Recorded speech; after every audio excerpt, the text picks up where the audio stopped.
1 week before his wedding, Ryan blew off his last customer call of the day and came home early hoping to rehearse his honeymoon. He opened the front door and was surprised to find his beautiful fiancée standing there decked out to the nines. Black cocktail dress, a string of pearls, sheer black stockings, and high heels. Damn, she looked good, he thought. "You're early." Her shrill voice betrayed the terror she felt in her gut, as her plan to avoid a confrontation began to crumble. At first, Ryan thought he had forgotten a dinner date, so he flashed his best smile, kissed his fiancée, and announced, "Give me 10 minutes and I'll be clean-shaven and ready to go." "Go where?" Caroline was shaking as the words left her mouth. He froze in his tracks. "With you, of course, for whatever you look so good for." After a pregnant pause, the bride-to-be answered, "Honey, I'm so sorry, but you're misunderstanding. Oh God, I've been so dreading this conversation, I was going to leave you a note explaining everything." Ryan became even more baffled when he noticed Caroline had an overnight bag next to the front door. She saw where he was looking. "I won't be home this weekend." "I'm confused. What do you mean you won't be home?" "I'm so wound up from planning the wedding. I have to get away." "And where are you getting away to?" he asked. "A hotel downtown." "All alone?" he asked. It took her well over a minute to respond. "No, I'll be with a friend." Ryan took a deep breath. "Since you didn't name this friend, would it be safe to assume you'll be with a man?" Caroline looked guilty as a sin. "It's not like that. He's just a friend." Ryan's voice grew in volume. He began to flail his fists in the air as though he could beat the words into submission. "You're going to share a hotel room with a man 1 week before our wedding, and you expect me to believe he's just a friend?" "I need this weekend," she pleaded. "Who is the son of a blip that's going to be sharing your bed?" His voice filled the room. "It's not like that. He's a friend I've been talking to." "Talking to about what?" he asked. "About us. Our relationship," she replied. "Is he a trained psychiatrist or psychologist?" Caroline looked at the floor and didn't answer. "Is he a licensed therapist or counselor?" he asked. Again, there was no answer. "Is he at least a member of the clergy who counsels engaged couples?" "No, but he's a good listener," she mumbled. "A good listener," Ryan roared. "You're going to spend the weekend before our wedding with some jerk because he's a good listener." Caroline's head dipped even lower. Her shoulders slouched, making it look like she was melting. "Look at me when I talk to you." Ryan waited until she tilted her head up. She was sobbing and her mascara was running down her cheeks. It took less than 2 minutes for 2 hours of preparations to go to hell. "I will ask you one last time. Who is the bastard?" "Promise you won't hurt him?" she asked. "I promise I will find out who he is and kill him if you go through with this. That's what I promise." Caroline collapsed on the floor and curled up like a whimpering puppy dog who had just chewed up his owner's favorite slippers. "Get up and answer me," he demanded. Still no answer. Ryan tore the mirror off the foyer wall and flung it across the room. It exploded against the dining room wall. Glass shards rained down on the hardwood floor. Caroline jumped to her feet. In a soft voice, she managed to squeak out, "This is why I was going to turn my phone off and leave you a note explaining why I have to do this." The look on Ryan's face scared Caroline. "So if I had come home at the usual time, you would be gone." No response except for a nod. Ryan fought to keep his composure. "And you were going to sneak away to spend a weekend with another man and leave me a note." Ryan snapped open his briefcase and took out a legal pad and a pen. He tossed them on the dining room table and then pulled out a chair. "This better be one hell of a note. Start writing." Caroline sat down and began to scribble. A few minutes later, she stopped and put the pen down. He waited to see if she would resume writing. When she didn't, he snatched the pad away from her. She had written exactly one sentence. "Next week, I start a new chapter of my life, and I have to do this before it is too late." Ryan looked in shock. His voice quivered with emotion as he asked, "Tell me the truth. Were you going to admit you were going away with another man?" "If I had more time, I would have explained my feelings," she answered. "You didn't answer my question," he replied. "I would have tried to phrase it so you would agree what I was doing was for us, to make our marriage stronger." "That's crazy. It makes no sense. How could you having an affair make our marriage stronger?" He didn't give her a chance to answer. People get divorced when one of them has an affair. Marriages end because of affairs. So do engagements. This caught her off guard. She never thought for a moment Ryan would threaten to cancel their wedding because of this. Caroline tried to think of a way to defend her actions. Finding none, she gave up and blurted out, "I couldn't tell you because I knew you would react badly." Badly! The word flipped a switch and Ryan went off. "Badly! What are you talking about, badly? You haven't begun to see badly. This is your last chance. I will not marry you next week or ever unless you tell me his name right now. The wedding is off. How's that for badly?" Caroline grabbed his wrists. "Ryan, please don't say that. I love you more than anything, but this is something I have to do." He broke free. "Give me his name." Yet again, silence. "You have one last chance. Tell me his name or get the hell out of my house and never come back." "Ryan, please don't say that. I love you," she pleaded. "You have a real sick way of showing it." He opened the front door. "This is the last time I'm saying this. Tell me his name or get the hell out of my house." She finally broke down. "Scott. Scott Jenkins from work." "Your boss? That son of a blip is older than your father!" Ryan screamed. Caroline began to wail like a banshee, trying to claw its way out of hell. "Have you had him already?" he asked. Again, no answer. "Have you had him already?" he asked again. Caroline silently looked down at her feet. "Have you had him already?" he demanded one more time. Caroline buried her face in her hands. "Even though your silence speaks louder than any words ever could, I'm still waiting for an answer. You owe me that much. Have you had him already?" She nodded in the affirmative. That simple gesture hit Ryan harder than any baseball bat could. His heart started to race violently and he thought he was having a heart attack. He felt dizzy and grabbed the table to keep from falling. Caroline stood there afraid to say anything. Ryan took a number of deep breaths before he was able to speak. "As I recall from the Christmas party, he's married. What does his wife think about him with a beautiful blonde half her age?" "She's okay with it. She's going through menopause and hasn't been able to have intimacy in almost a year." "Did she tell you this?" he asked. "No, Mr. Jenkins, Scott did. He said she's too embarrassed to say anything." "Why don't we call her and ask?" "No.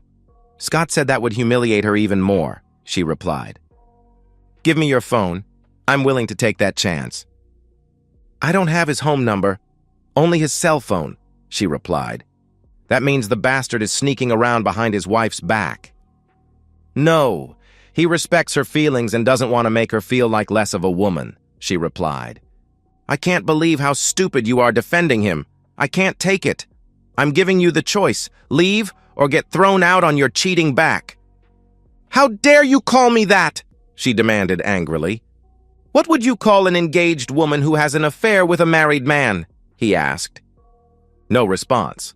She turned away from him and began muttering under her breath. "I have one more question before you leave. Why were you going to spend the weekend with another man?" She finally spoke. "This is all your fault, you know." "My fault? What the hell are you talking about?" he asked.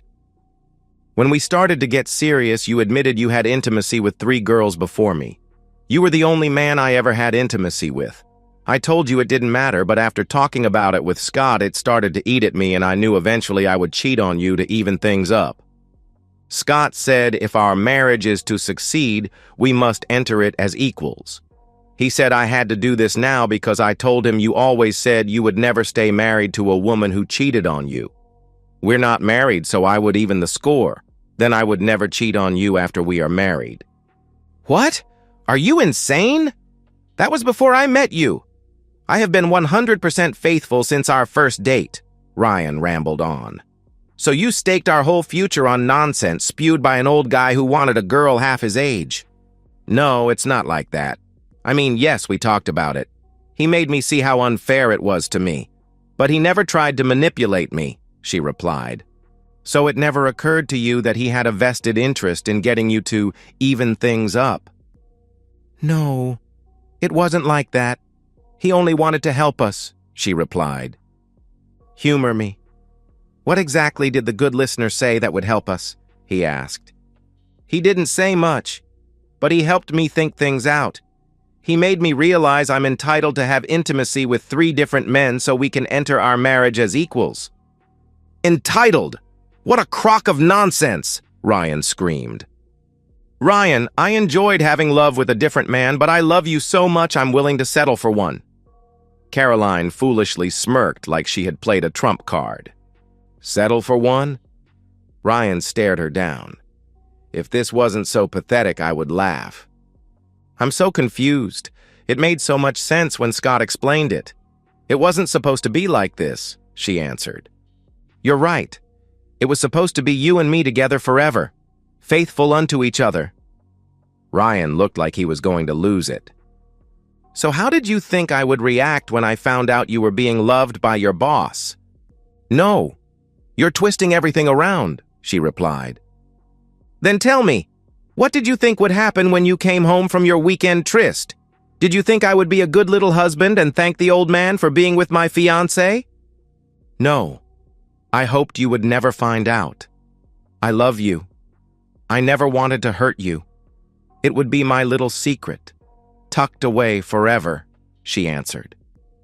You thought you would go away for a weekend, just turn your phone off and disappear without telling me where you were going. And I wouldn't figure out you had been unfaithful. He looked at her like she was the village idiot. Yet she kept talking. Even if you did find out, I knew you loved me enough to see the fairness of it, and we would get married and live happily ever after. Fairness? The word reeked of rage. What is everything you know about me would lead you to believe I would still marry you after you had an affair? Scotty said... She started to speak. Ryan shouted her down. Scotty said naive. He's an opportunist who found a naive woman he could control. No, he's a very caring man who wanted to help our marriage succeed, she replied. How many times have you had intimacy with him or any other man? I swear there were no other men, she replied. Then how many times have you had intimacy with him? Not that many. 7 or 8, she answered. You had another man 7 or 8 times while we were engaged, and you think that's not that many. Caroline sobbed. I did it for us, to make our marriage succeed. Think back to that conversation when I confessed I wasn't a virgin. I never told you I had intimacy with 3 girls before you. What I did say was I had intimacy 3 times. Each and every time was with Sally McDonough, the girl with whom I was going steady before I met you. We were going to run away together after we graduated. That came to a quick halt when her mother caught us. You know how that story ends. The next day they left town and I never heard from her again. I met you the next month. Since that day I haven't so much as kissed another woman, let alone made love with them.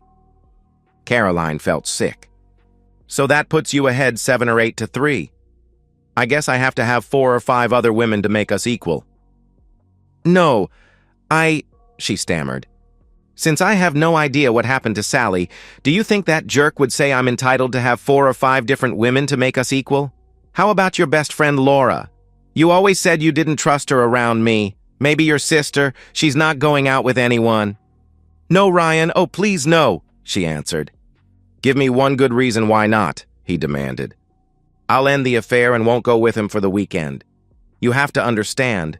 I made a mistake, but I did it for us, she answered. No, you did it for you and only you. Please, Ryan, give me another chance, she begged. You're 8 times too late for that. I could never trust you again. Please, Give me another chance, I swear I'll never—" Ryan held up his hand. She stopped talking. "What you did was pure evil. There is no us anymore. You destroyed that. And there won't be a wedding. Ever." "No, don't say that. I love you. I swear I'll never cheat on you again," she begged. "What hurts even more than your betrayal is you never came to me when you were having doubts. Me, the man you claim to love. I don't know what I would have said or done, but I can promise I would not have told you to have an affair with a married man. Only a marriage-wrecking woman would do that." Silence. Caroline could almost feel the bony fingers of death tearing her soul, her every dream out of her chest. She was having trouble breathing and could taste bile in her mouth. "What do you think your mother is going to call you when I tell her we're not getting married because in addition to sampling cake, you've been auditioning men? A real old man." Caroline responded by screaming, "No! I will make sure everyone knows what you did. All of our families and friends will know we are not getting married because you had an affair with a married man." Ryan grabbed her left hand and damn near tore her finger off, retrieving the engagement ring from his ex-fiancée. "No! That's mine! You gave it to me!" Her arms flailed at him, trying to recover the symbol of their commitment. "You betrayed us. You betrayed everything this ring stands for." He held it tight in his fist. "It's over. I can't marry you. Please leave before I hurt you." The finality of the words tore hard into Caroline. She tried to talk, but her mouth wouldn't form the words. Instead, she made a sound like a dying man fighting for his last breath. Her eyes were huge, and her body was shaking. Still, no words came. The room grew quiet. Tears ran down Ryan's cheeks. "I haven't felt like this since my dad died." Caroline tore through her memory, trying to find the right words to save her marriage. But nothing came. That was when she finally realized she had been played. A sharp knock on the door interrupted the silence. Caroline snapped out of her shock and composed herself enough to say, "Oh my God, that's Scott. I'll tell him to leave. Please don't cause any trouble." Ryan grabbed the baseball bat he kept next to the door. "I'm not going to cause trouble. I'm going to kill him right here in the foyer while you watch." Caroline jumped up and tried to stop him. "He's not worth going to jail for." "I really don't care." He stepped around her. "I have nothing to live for. But if I kill him, that will make us even for the pain he caused me." She tried calling his cell phone to warn him. The call went straight to voicemail. Ryan held the bat in one hand as he opened the door. He was ready to drop the old man in his tracks. Instead, he was greeted by 2 police officers. He released his grip on the bat. It hit the ceramic tile floor with a sharp crack. The officers ignored him. "Excuse me, ma'am. Are you Caroline Bradley?" "What's the problem, officer?" The policeman stepped inside and closed the door. "Do you know a Mrs. Loretta Jenkins?" "I work for her husband, Scott," she replied. The officers shot each other a look like they were in on a private joke. "Is everything all right? Did something happen to Loretta?" "No, ma'am. But about an hour ago, Mrs. Jenkins murdered her husband in the living room of their house." Caroline passed out and hit the floor. Hard. Ryan walked to the kitchen and came back with a far too large pot full of water. He threw it in her face. Her once beautifully coiffured hair looked like a drowned rat. It was a couple of minutes before she was able to speak. In a soft voice, she said, "Oh my God, Scotty is dead," she sobbed. "Yes, ma'am. She shot him 6 times in the chest with a .38 caliber revolver, then reloaded and shot him 6 more times point blank in the face. The detectives said it was the most cold-blooded thing they ever saw. Damn near took his head off." The only sound was Ryan laughing. The police looked at him like he was crazy. "I guess she didn't give her husband permission to go away with you this weekend after all." "We need you to come down to the station, ma'am. Mrs. Jenkins told a neighbor she was going to kill you for destroying her marriage. We have half a dozen squads patrolling the neighborhood, but they think you would be safer downtown." Her face had a pasty, catatonic look. "Don't come back, you cheating woman!" His voice trailed off as his ex-fiancée let loose with a horrific scream. "What did you think I was going to do when I found out?" The police officers half-carried Caroline out to their car. Ryan watched the blue lights fade into the distance as he tried to figure out how his life had turned to shit. 3 stiff shots of Jack loosened his tongue. The 4th loosened his writing abilities. He opened Caroline's laptop and began composing an email to everyone she had an address for. Family, friends, co-workers, the choir at church. Everyone. Ryan titled it, "Why I Won't Be Marrying Caroline Bradley, the Cheating Woman." If you watch the news tonight, the lead story will be about a middle-aged woman who murdered her husband for being with a 25-year-old cheating woman. I'm ashamed to say it, but the woman is my ex-fiancée.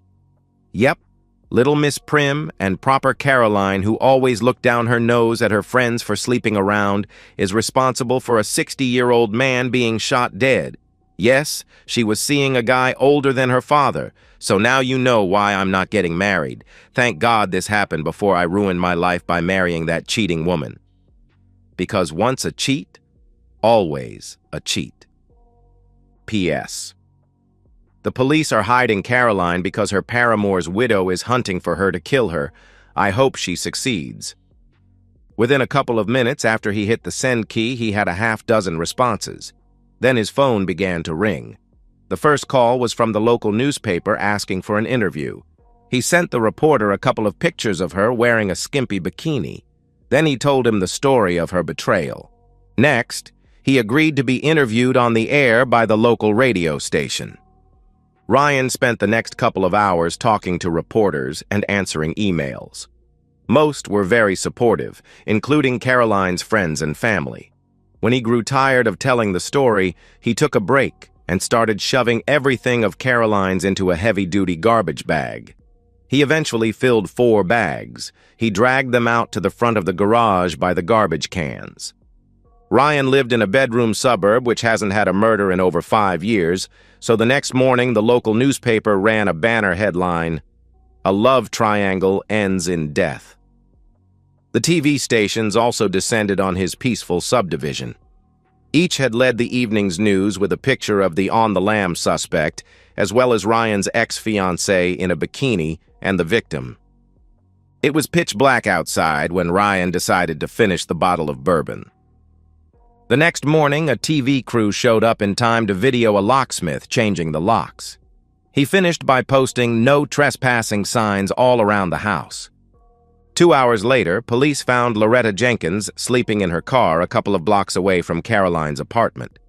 She was arrested without incident. Ryan was hungover when someone began banging on his front door. "Go away!" he yelled. "It's the police," was the response. He opened the door. "Mr. Erickson, your fiancée wants to come home so she can explain what happened." "I don't have a fiancée, and this isn't her home." He pointed at the squad car. "This is my home. It will never be her home.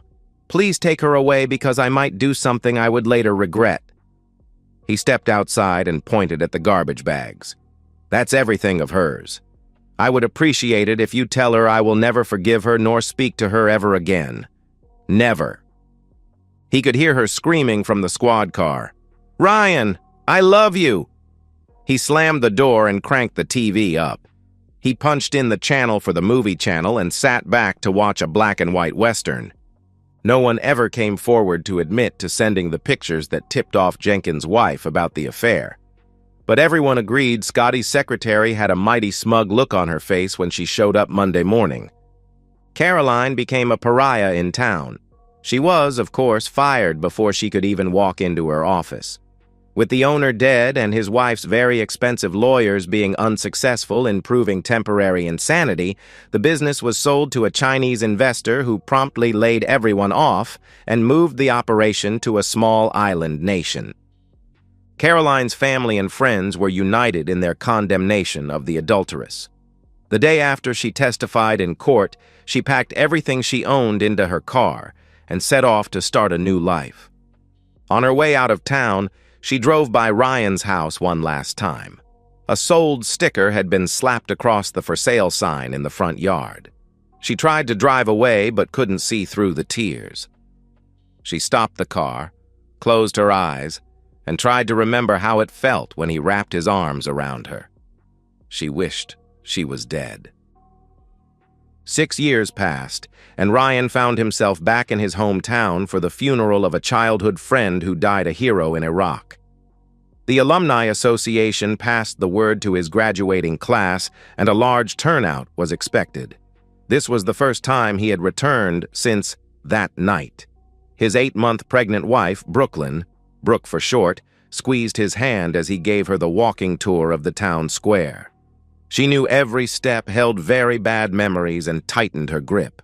Ryan Jr., being a normal 3-year-old boy, didn't want to wait for his slow-moving parents and set off ahead to explore.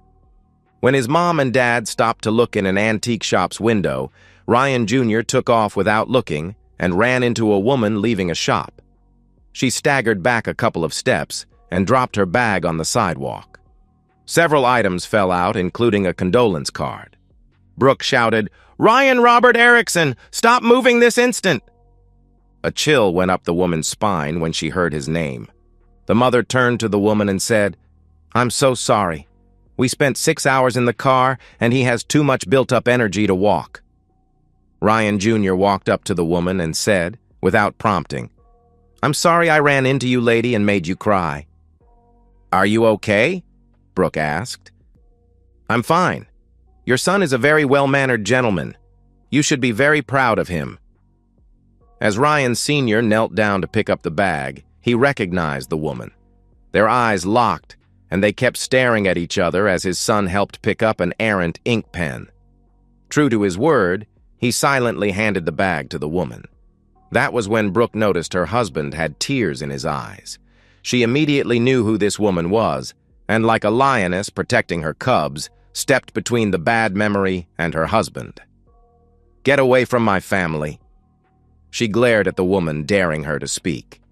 As Caroline slunk away, she heard Brooke say, "Never is forever, cheating woman." And that's the end of today's story. If you enjoyed it, please give this video a thumbs up and drop a comment below.